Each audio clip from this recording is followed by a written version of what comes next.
A middle-aged white man with a racist attitude slapped a young black woman without reason, only to be stunned when she punched him back. Maya, a young black woman, had just finished her shift after a long day at work and stopped by the supermarket to pick up a few essentials. It was a Saturday evening, and the parking lot was packed with people hurrying to get their weekend shopping done. After circling around looking for a spot, Maya finally found an open space near the entrance. She happily pulled into the spot, carefully aligning her car between the lines. Before she could even step out, she heard the screech of tires right next to her. A white SUV aggressively pulled in, stopping just inches away from her car. Maya looked up and saw a middle-aged white man sitting in the car, his face flushed, his eyes filled with tension and anger. He rolled down his window and pointed at her, his sharp tone catching her off guard. "That spot was mine!" he yelled, his voice full of frustration and resentment. Maya was slightly taken aback by the stranger's abrupt rudeness. She tried to remain calm and responded politely, her voice steady but firm. "Sorry, but I didn't see anyone waiting here," Maya explained, trying to clarify. The man didn't ease up. Instead, he opened his car door and walked right up to Maya's car, blocking her way out. His eyes were piercing, filled with contempt and anger, as if her very presence was an insult. "Don't make excuses," he sneered, his face twisted in disdain.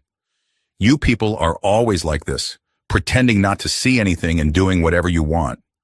No respect for others." Maya could hear the cold, unfamiliar tone in his voice, a hint of racism that she had faced before, but had never stopped hurting. She tried to keep her discomfort in check, took a deep breath, and thought she might be able to calm his anger and go about her day. "I'm truly sorry if you were waiting, but I didn't see anyone here," Maya said, trying to keep her voice calm, hoping he would listen. But her words had no effect. The man continued to glare, arms crossed over his chest, looking at her with a mocking gaze. "Of course you didn't see. You people never pay attention to anyone else, do you?" He sneered, his words laced with prejudice and disdain. At that moment, Maya realized that to this man, the issue was no longer just about a parking spot. He stood close, his aggressive, domineering stare making her feel cornered. She could feel his angry breath on her face, his cold, contemptuous eyes drilling into her, as if she were an intruder, someone unworthy of being there. Maya tried to stay calm, even as her heart began to beat faster.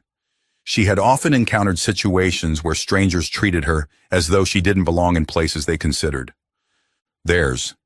She knew what would happen if she let her anger take over, so she restrained herself, breathing deeply to maintain control. "Come on, I don't want any trouble. We're just talking about a parking space here," Maya said, keeping her voice steady even though she felt shaken inside. But the man only grew angrier, as if each of her calm words made him even more furious. He stepped closer, eyes full of challenge and contempt, finger jabbing toward her chest as if trying to intimidate her. Without a hint of restraint, he shouted, "Who do you think you are to speak to me like that?" His voice was full of menace. "I'm sick and tired of your kind's arrogance. You people think you can do whatever you want without caring about anyone else." His words hit Maya like a blow to her self-esteem. The contempt in his words was not just directed at her, but also at her entire community. "You people," those two words carried a racist tone that made Maya feel marginalized, disrespected because of her skin color. Maya wanted to move away from him, but he blocked her car door, forcing her to face him. The people around them began to notice the argument, a few standing by to watch, but none stepping forward to help.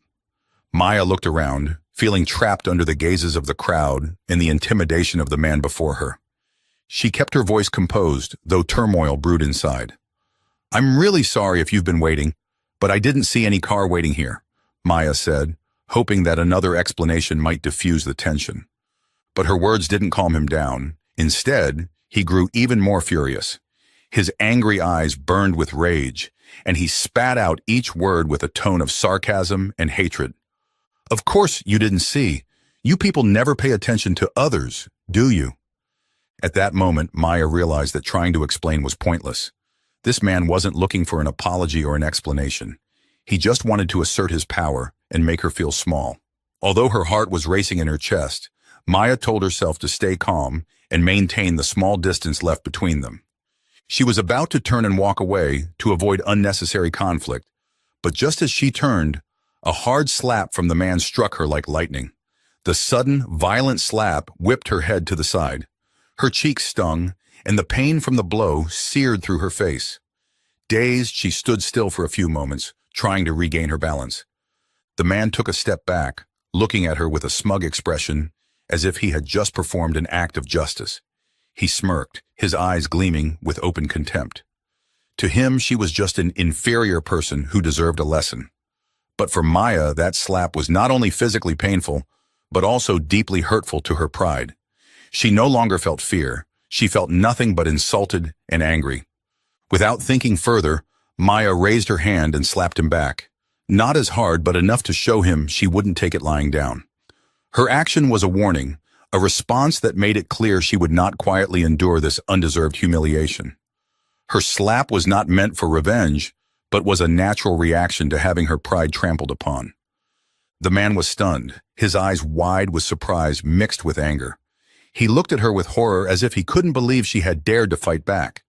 The crowd began to murmur, eyes fixed on the two of them, some pulling out their phones to record the scene. He took a step back, his hand on his cheek where she had slapped him, his face paling, his voice seething with rage. "How dare you hit me? Who do you think you are?"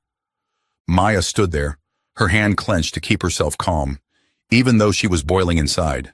The man in front of her continued to curse, hurling harsh words at her. She could feel the malice in his eyes, the disdain in every word he said. In that moment, Maya knew she had to leave. She didn't want the confrontation to escalate, but inside, she was still reeling from the man's senseless hostility. His unprovoked attack and racist words had left Maya feeling not just like a victim of a parking dispute, but like a victim of a prejudiced and discriminatory mindset. She turned to walk away, leaving behind the man's hateful gaze. But she knew that the pain and humiliation from that slap would linger with her for a long time. Maya stepped into the supermarket, trying to keep calm and reminding herself that she was only there to pick up a few essentials and leave. She gripped her shopping basket, taking a deep breath, but the echoes of the parking lot altercation still reverberated in her mind. She picked up a few essentials, some vegetables, milk, bread, trying to push away negative thoughts, but still feeling a heavy weight inside. She could feel the eyes of the people around her, though she wasn't sure if they were actually looking at her. The man's racist words echoed in her mind, intensifying her frustration and helplessness. How could someone believe they had the right to assault and insult someone just because of their skin color? Once she had everything she needed, Maya walked out of the supermarket, her heart heavy, but telling herself that things would eventually pass. But as she approached her car, she noticed something wasn't right. Her heart sank when she saw long, deep scratches running along the side of her car, as if someone had deliberately taken a sharp object and dragged it along the shiny paint. Maya stood there, feeling a wave of anger and frustration welling up inside. She didn't need to think twice to know this was the handiwork of the man from earlier. Feeling both helpless and angry, Maya wanted to cry. Parking in that spot was just a coincidence, but it had led to her being attacked, insulted, and now facing property damage. Her car wasn't an expensive item, but it was the result of years of hard work. Now it had been vandalized simply because of the baseless hatred and prejudice of a stranger. Maya took a deep breath, trying to control her emotions and think logically. She knew that calling the police might complicate things, but looking at the deep scratches on her car, she knew she couldn't just let this go. The scratches weren't just a material loss, but a symbol of the injustice and discrimination she had just endured. Determined not to let this slide, Maya took out her phone and called the police. She gave a brief report of the incident in the parking lot, her voice trembling but resolute. She emphasized that she had been attacked without provocation, her property damaged, and that the man was still nearby. After hanging up, Maya looked around to locate the man. She spotted the white SUV parked not far away, and through the window she could see the man still sitting inside, watching her with a smug smile. He made no effort to hide, seemingly daring her, finding amusement in her distress. While waiting for the police, Maya stood by her car, trying to stay calm despite her inner turmoil. She knew this was no longer just a dispute between two people, but her fight for the fairness and respect she deserved. After a few tense minutes, the sound of police sirens came from afar, and Maya felt a sense of relief when she saw two police cars pull into the parking lot. Their presence made her feel safer, as if she finally had someone to support her, someone who could help clarify this unfair situation. As the officers stepped out of their cars, Maya quickly approached them and began to recount everything. Her voice was still shaky from the emotions, but she carefully described the details from the moment the middle-aged man aggressively approached her to the moment she discovered the scratches on her car. She also pointed toward the white SUV where he still sat, seemingly indifferent to what he had caused. One officer listened to Maya intently, taking notes on every detail, while the other officer approached the man to talk to him. Maya watched their every move, feeling a mixture of hope and worry. Although she was trying to stay calm, she couldn't help but think about the possibility that he might twist the story, blaming her as he had done from the start. She knew that in situations like these, prejudice could sometimes obscure the truth. When the police officer approached the man, he immediately changed his attitude, raising his voice in complaint, pretending to be the victim who had been attacked without reason by a young woman. He repeated that Maya was the aggressor, that he had only reacted in self-defense, trying to turn the story into one where he was the one protecting himself. His blatant lies shocked and angered Maya, but she tried to stay quiet, letting the police make their own judgment. The officer returned and asked Maya a few more questions about the argument and the moment he slapped her.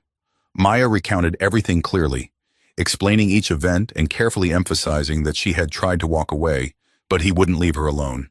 She described his slap and how she had only slapped back lightly to defend herself. The officer nodded, looked over at Maya's car, examining the scratches that marked the vehicle's body, a piece of undeniable evidence of the intentional damage he had caused. The presence of these scratches was the most persuasive proof of Maya's story, a part of the truth he could not hide no matter how much he lied. Maya silently watched as the officer returned and exchanged a few words with his colleague.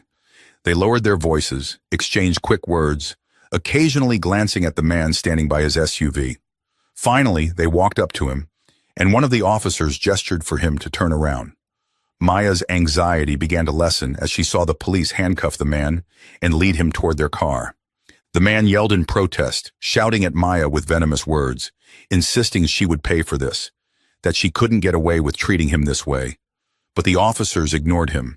They put him in the back seat, ignoring his shouts, and closed the door. His voice was muffled, but his hateful gaze still glared through the car window, making Maya feel a wave of anger and unease rise once again. Maya stood still, feeling both relief and exhaustion. She knew this wasn't over yet. He would likely continue to place the blame, twisting the story in his favor during the investigation. But for now, she felt that justice was finally on her side. An officer approached her, his voice reassuring. "We have enough evidence to continue with the case. Would you like to file a formal complaint to set things straight?" Maya nodded firmly. "Yes, I want to follow through. He can't get away with this." She watched the police car as it drove away, taking the man out of the parking lot. Though she felt a sense of relief, a quiet pain lingered. Maya knew the road ahead would not be easy, and many challenges awaited her, but this time she would not back down. After the police car carrying the man disappeared from the parking lot, Maya was invited to the police station to officially provide information and report the incident. Sitting in a small room, she felt as though everything was engulfed in tense silence, as if her peaceful life had been disrupted by the deep-seated prejudices she had always hoped to avoid. While she tried to remind herself that she had done the right thing, Maya couldn't help but worry. An officer sat across from Maya, one who had witnessed the final moments of the confrontation in the parking lot. He handed her a sheet of paper and a pen, asking her to write down the entire incident. Maya took a deep breath, trying to recall every detail, every word and action, especially the moment when the man, Mr. Smith, assaulted and insulted her. She wanted everything to be recorded accurately, leaving nothing out that could be twisted or overlooked. As Maya wrote, the memories of what had happened replayed in her mind, each detail reminding her of the injustice and hostility she had endured. Every word she wrote was a clear testament to the unfairness and hatred she had faced. Maya knew that from the moment he slapped her, he would try everything to turn her into the aggressor and present himself as a victim.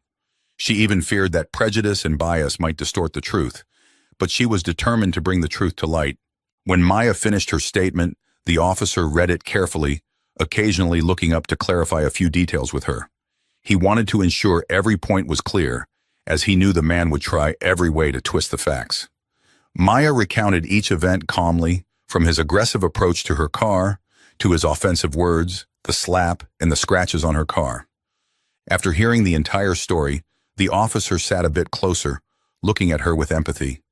He understood that this wasn't simply a dispute over a parking spot, but an issue of dignity, of the right to fair treatment, and of a conflict that no one should have to endure. As their conversation continued, another officer entered with a serious expression. He informed them that Mr. Smith had denied Maya's entire story, even claiming that she was the one who attacked him first. The man insisted that he had only defended himself against her rudeness and claimed she had slapped him first. He was trying to construct a narrative completely contrary to the truth, casting himself as the victim. Upon hearing this, Maya couldn't help but feel a surge of anger and frustration. How could someone create such a false story after everything he had done? However, she quickly regained her composure. She understood that facing these lies was part of the long battle she was stepping into. With a calm but determined voice, she responded, "No, he was the one who attacked me first," Maya said, her eyes full of resolve. "I only defended myself when he crossed every boundary, not just with his actions, but also with his words. This isn't just about a parking spot. It's about the way he saw me as someone beneath him, simply because he wanted to." The officer nodded, looking at Maya with a serious expression.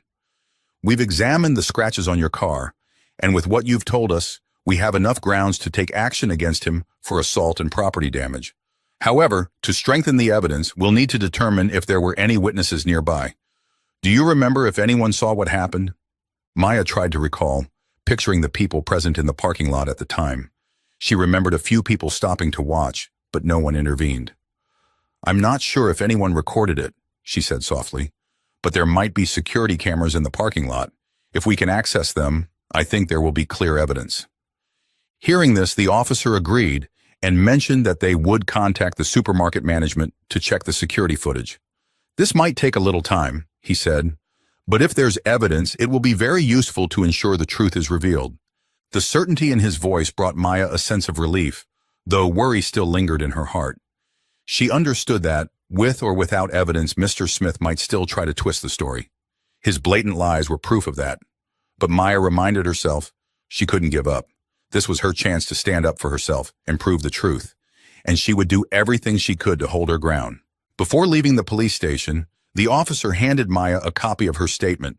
He also mentioned that she might need to return to provide additional information or identify witnesses if needed. As she stepped out of the police station, Maya felt the air outside a bit more open, though the trauma and resentment from the confrontation still weighed heavily in her heart. Even though everything wasn't fully resolved, Maya promised herself she would see it through to the end. This was no longer just about protecting herself in a disagreement, but about reclaiming justice for herself and for others like her.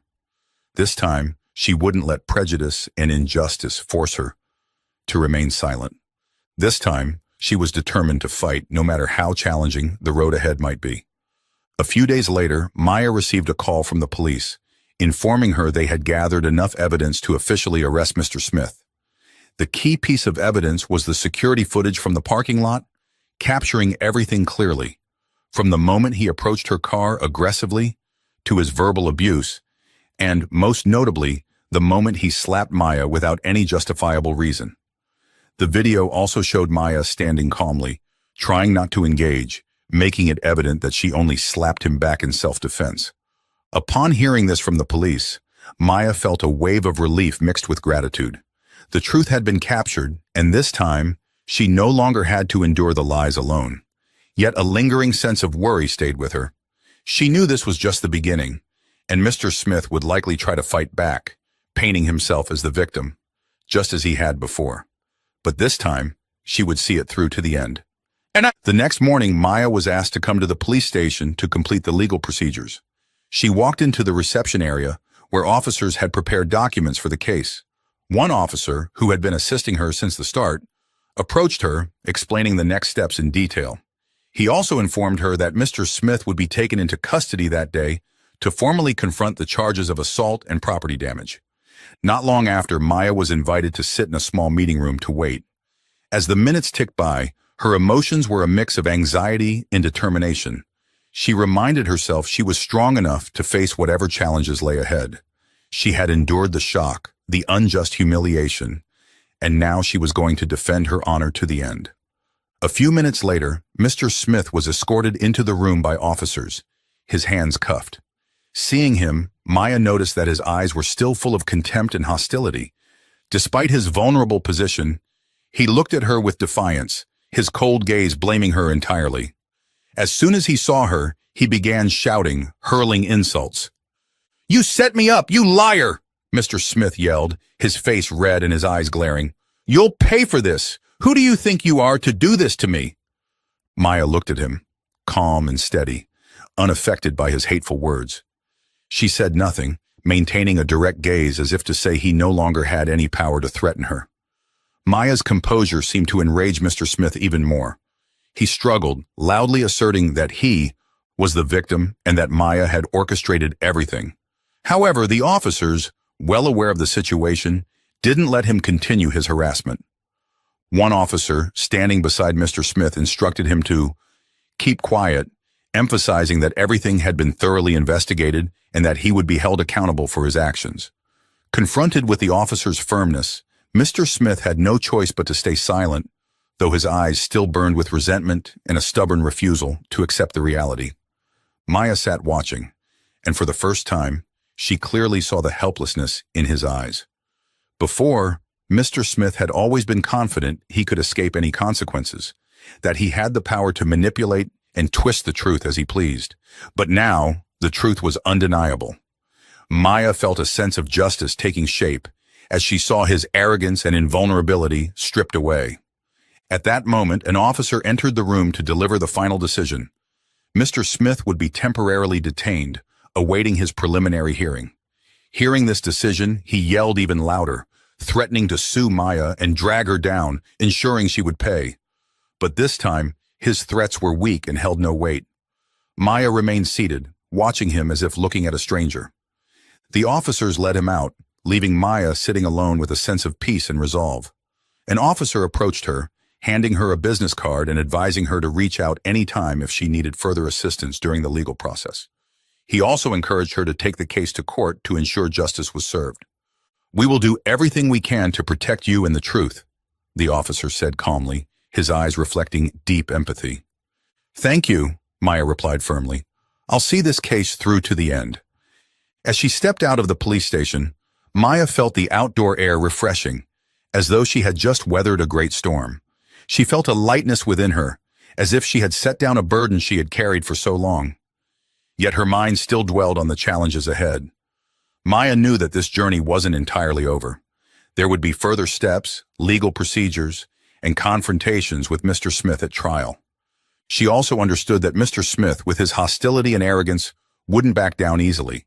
He would likely continue to resist, perhaps hire a lawyer to defend himself, or find any way to escape punishment.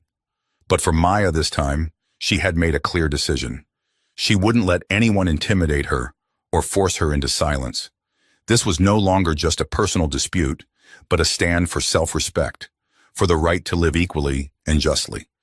Looking ahead, Maya knew there were still many challenges waiting. But with her faith in justice and the power of truth, she walked forward with confidence and determination, ready for whatever lay ahead.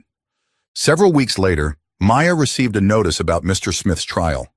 Her determination to pursue the case stemmed not only from a desire to protect her own dignity, but also from a drive to fight for justice, so that people like Mr. Smith would understand that prejudice and hatred cannot go unpunished. During the wait, Maya frequently met with attorneys and prepared her testimony. The video recording of the confrontation in the parking lot and the evidence of her car's damage gave her motivation, as she knew these would be undeniable pieces of evidence. Yet anxiety continued to linger. She wondered if justice would truly side with her. Maya knew that racial discrimination cases were not always easy, and that the truth did not always prevail. But this time, she would not back down. On the day of the first trial, Maya entered the courtroom with a tension that was hard to describe. The courtroom was silent, the air thick with anticipation as everyone watched every move closely. Mr. Smith sat on the opposite side, his face cold, his eyes full of defiance. Beside him was his defense attorney, a middle-aged man with a calm and sharp demeanor. Maya could clearly see the thorough preparation of the opposing side, but she also felt the reassurance her lawyer gave her through a steady, determined gaze. The trial began with the opening statement from the prosecution. Maya's lawyer, a sharp young woman named Ava Hayes, presented the case succinctly and in detail. She summarized Mr. Smith's actions from his attack on Maya, his racial slurs, to his destruction of her property. In a confident voice and with a firm attitude, Ava pointed out that Mr. Smith's actions were neither random nor a misunderstanding, but a series of hostile, clearly motivated acts. Your Honor, my client, Ms. Maya, simply parked in an empty spot, but that simple action led to a series of insults, threats, and violence from the defendant, Ava said with calm but strong determination. This case is not just about a parking spot. It's a clear example of racial discrimination and the abuse of power by an individual attempting to demean and intimidate someone simply because of the color of their skin. Mr. Smith sat across the room, keeping a stoic face, though his eyes showed resentment. When it was the defense's turn to speak, Mr. Smith's lawyer attempted to paint a different picture. He described Mr. Smith as a man having a bad day, a husband and father under a lot of stress, arguing that the incident was simply an impulsive reaction. The defense attorney even appealed to the jury's compassion for the defendant, asking them to consider his circumstances. Maya felt her heart tighten. She listened as the opposing attorney depicted Mr. Smith as a sympathetic figure, though she knew well his hostile and arrogant nature. This only strengthened Maya's resolve, as she knew she needed to stand up not just for herself, but to show others that abuse and discrimination would not be tolerated. The trial continued with the presentation of evidence. The surveillance footage from the parking lot played in court, showing Mr. Smith approaching and slapping Maya without warning, then vandalizing her car. The video left the courtroom in silence. Even some jury members showed clear discomfort at Mr. Smith's aggressive behavior and unreasonable attitude. When it was Maya's turn to speak, she stepped up with calmness and courage. She recounted the entire incident, from parking her car, being insulted, attacked, and finally witnessing her car being damaged. Her voice trembled slightly, but was steady. Maya emphasized that she only retaliated after being attacked, that Mr. Smith's actions were not a random burst of anger, but a display of contempt and deep-seated racism. During the cross-examination, Mr. Smith's lawyer tried to argue that he merely reacted out of anger and claimed that Maya had provoked him. However, through her calmness and sincere explanations, Maya clarified that she had no intention of causing conflict and was merely defending herself. After the first day ended, Maya returned home exhausted but full of hope. She knew she had done her best, had spoken the truth, and hadn't allowed herself to be suppressed. This was just the first day of this fight, but she felt a sense of relief knowing she had stood up for herself. She believed that through her story, people like Mr. Smith would gradually come to understand that hatred and discrimination would no longer be tolerated, and that those treated unfairly would always have the right to defend their dignity. She knew the upcoming days would bring more challenges, but this time, she was ready to await the verdict of justice. After several days of intense trial, the court finally reached the closing arguments. Maya's lawyer, Ava Hayes, stepped forward with her usual sharpness and calmness, but spoke with a stronger tone, showing deep determination. She laid out each point clearly, emphasizing Mr. Smith's violent actions and his discriminatory attitude, reminding everyone that this was not just a trivial argument, but evidence of abuse and disrespect toward another human being. We are discussing an act that is simply unacceptable, fueled by hatred and arrogance, Ava told the jury. Mr. Smith not only attacked my client physically, but also her dignity, her right to live equally. This is something we cannot allow in a fair and equal society. The defense attorney continued to appeal for compassion from the jury, arguing that Mr. Smith was under pressure and acted on impulse in that situation. The lawyer even suggested that Maya's slap should also be considered an act of aggression. Hearing these arguments, Maya felt a mix of anger and frustration. Though she had explained clearly that her action was solely in self-defense, Mr. Smith still tried to spin the story in his favor, portraying himself as the victim. Finally, the jury left the room to deliberate and reach a verdict. Maya sat quietly in the courtroom, her mind swirling with emotions. She thought about everything she had been through during this process, from the pain of being attacked to the relentless fight to be heard. Now, everything was out of her hands. She could only hope that justice would prevail. After what felt like the longest wait of her life, the jury returned to the courtroom. The tension in the room was palpable, and everyone held their breath.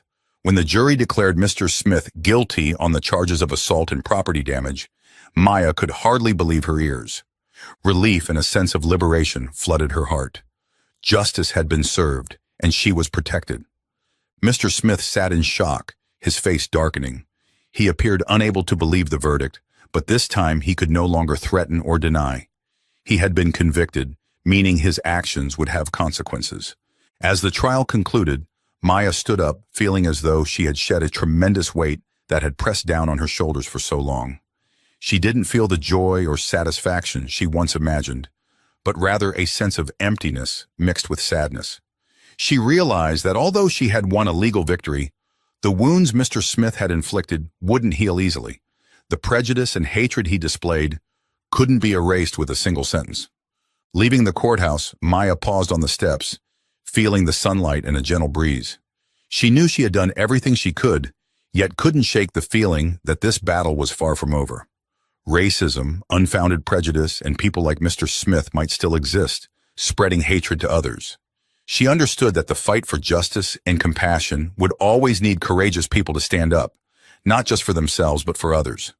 A woman approached her, taking her hand with eyes full of empathy and admiration. "You were so brave, Maya. You did something many people wouldn't dare to do," she said sincerely. Maya smiled, knowing she had contributed, even if just a small part, to this long battle, even though she couldn't change the whole world. Looking into the distance, Maya reminded herself that although this journey had reached its legal end, there was still much for her to do. Justice had been served, but the fight for a fairer world was far from over. Maya descended the courthouse steps, feeling somewhat lighter, but not without sadness. She had fought, had stood up for her honor and dignity, and now she knew she would no longer face people like Mr. Smith alone. However, Maya also understood that this was just one of countless battles to overcome to bring real change to society. When she reached her car, Maya paused, her gaze drifting skyward. Memories of that day, the physical pain and the emotional trauma still lingered vividly in her mind. Though her car had been repaired, the scratches on her pride were wounds that wouldn't easily heal. For Maya, the hatred and discrimination she faced were not merely personal issues, but a reflection of a broader problem rooted in many aspects of daily life. In the weeks following the verdict, Maya tried to return to her routine, but thoughts of the trial and her confrontation with Mr. Smith remained ever present. She recalled the insults, the contemptuous look, and his arrogant attitude, all reminders of the harsh reality she and many others had to face simply because of their skin color. She remembered the stunned look on his face when the verdict was read and realized that to him, attacking and insulting others was something he believed he had the right to do, without consequences. One evening, Maya sat on her balcony, gazing at the city lights in the distance, letting her mind drift. She understood that while Mr. Smith's sentence was a start to justice, it couldn't erase the prejudice he and others like him harbored. His hateful actions weren't just the story of an individual, but reflected a part of society, a part she knew she had to learn to confront. Maya thought of the people who had inspired her, those who stood up for justice in the past and fought to build a fairer society. She realized that she, too, had a responsibility to do the same, not just for herself, but for those who couldn't speak up. She felt a call to be a voice for change, to help build a community where everyone is treated with respect, regardless of race or bias. This resolve became clearer every day. Maya began participating in nonprofit organizations, fighting for human rights and racial equality. She shared her story in hopes of raising awareness, encouraging empathy, and inspiring others to stand up for themselves. The public speaking engagements and workshops she attended gave Maya a sense that she was contributing to change, small but meaningful. One morning, after stepping out of a workshop, Maya noticed a young woman approaching her, taking her hand and saying, "Thank you for bravely sharing your story. It helped me realize I'm not alone." The woman's words were a tremendous encouragement, reminding Maya that what she was doing made an impact, giving her the motivation to continue her journey. As she got into her car and saw her reflection in the rearview mirror, Maya smiled. The woman in the mirror was no longer someone who felt weak or helpless in the face of discrimination and hatred. She was someone strong who had fought to regain her dignity for herself and others like her. The scars remained, but now they were the fuel for her continued fight to build a fairer world. Maya started her car, leaving the parking lot and blending into the bustling traffic. She knew that there were still battles ahead, but now she was ready to face them all, with determination and faith in her own worth. And so, this is the story of Maya, a journey filled with hardship, but also with the courage and determination to fight for justice and self-respect. Maya's story is a powerful reminder that even when faced with hatred, prejudice, or injustice, each of us has the right and the strength to stand up for ourselves. No one has the right to demean you simply because you are different, and sometimes one person's brave actions can inspire many others to speak up for themselves. Through this story, we hope that you will find the motivation to always persist and remain strong in any situation, knowing that justice, though it may be delayed, will always prevail if we are patient and determined. Let's build a fair and compassionate world together, where everyone is treated with respect. If you found this story meaningful and want to continue receiving similar content, please hit subscribe to follow the channel, and don't forget to ring the bell to never miss any of our future videos. Thank you for watching and supporting us.